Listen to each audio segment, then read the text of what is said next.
Imagine waking up one day to find out that over $1 billion has simply vanished from banks across the world. No gunmen, no masks, no car chases, just code. Quiet, invisible, ruthless. This isn't a movie. This actually happened. Today we dive into the jaw-dropping true story of how a group of hackers orchestrated one of the biggest digital heists in history, stealing over $1 billion without ever setting foot inside a bank. But how did they do it? And more importantly, how did they nearly get away with it? Before we jump in, let me know in the comments. If you had $1 billion overnight, what's the first thing you'd buy? Let's see who's got the wildest answer. Our story starts in 2013. A global gang of hackers forms an underground crew known as Carbanak. Their mission? Infiltrate the financial system from the inside. But these weren't your average hoodie-wearing basement dwellers. These folks were organized, patient, and deadly smart. Their weapon of choice? A slick little tool called phishing. They'd send cleverly disguised emails to bank employees, emails that looked completely harmless. Maybe a job application, a newsletter, even a Word doc titled Staff Meeting Agenda. But inside that innocent-looking attachment was malware. And once someone clicked, boom, they had access. Not just to files, but to internal cameras, systems, and the heartbeat of the bank itself.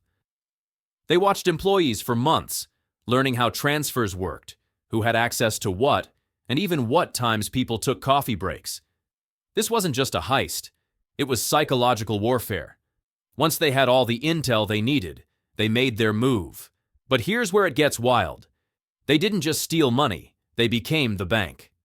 Using their access, the Carbanak hackers started mimicking bank staff.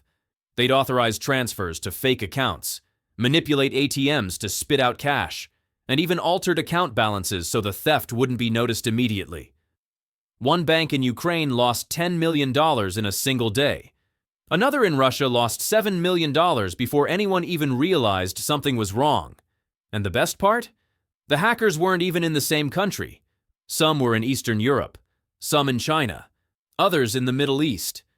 They were playing the ultimate game of remote control robbery. Let's pause here for a second. What would you have done if you were the bank's cybersecurity officer? Think you could have stopped them? Drop your thoughts below. One of their most bizarre techniques? The ATM jackpot. The hackers programmed ATMs to spew out cash at a specific time. Imagine walking by a quiet street in Manila or Prague and watching a random ATM start shooting out stacks of cash like it's a casino slot machine. Meanwhile, a money mule, someone paid just to pick up the cash, was already there, casually collecting the money and walking away like nothing happened. In total, these ATM attacks alone pulled in millions, and banks were left confused, thinking their machines were just malfunctioning. Spoiler alert, they weren't. By 2015, banks across 30 countries had been hit. Losses were estimated at over $1 billion. That's when Europol and Interpol got involved. Cybercrime units around the globe began working together to hunt down the Carbanak Gang. But here's the challenge.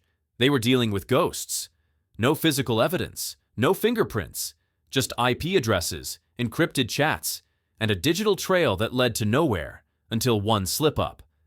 A single domain name, registered with fake details, was linked to a known alias used by the group's ringleader. That tiny thread was all it took. In 2018, authorities finally tracked down and arrested the mastermind in Spain. But many believe that wasn't the whole crew. Some say the others vanished with the money. Be honest. Do you think the ringleader took the fall for the rest? Or was it just the tip of the iceberg? This wasn't just a theft. It was a wake-up call to the world. Banks started investing millions into cybersecurity. Employees were trained, firewalls rebuilt, systems upgraded. But here's the thing. Every system has a weakness. And the hackers? They're always evolving.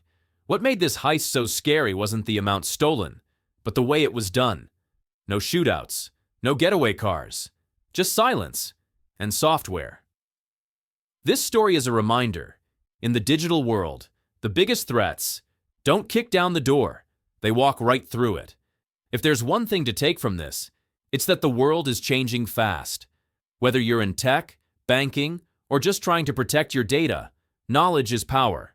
So stay curious, stay skeptical, and never underestimate the quiet ones behind a keyboard. If you enjoyed this digital detective story, smash that like button and make sure to subscribe for more insane true stories from the shadows of the internet.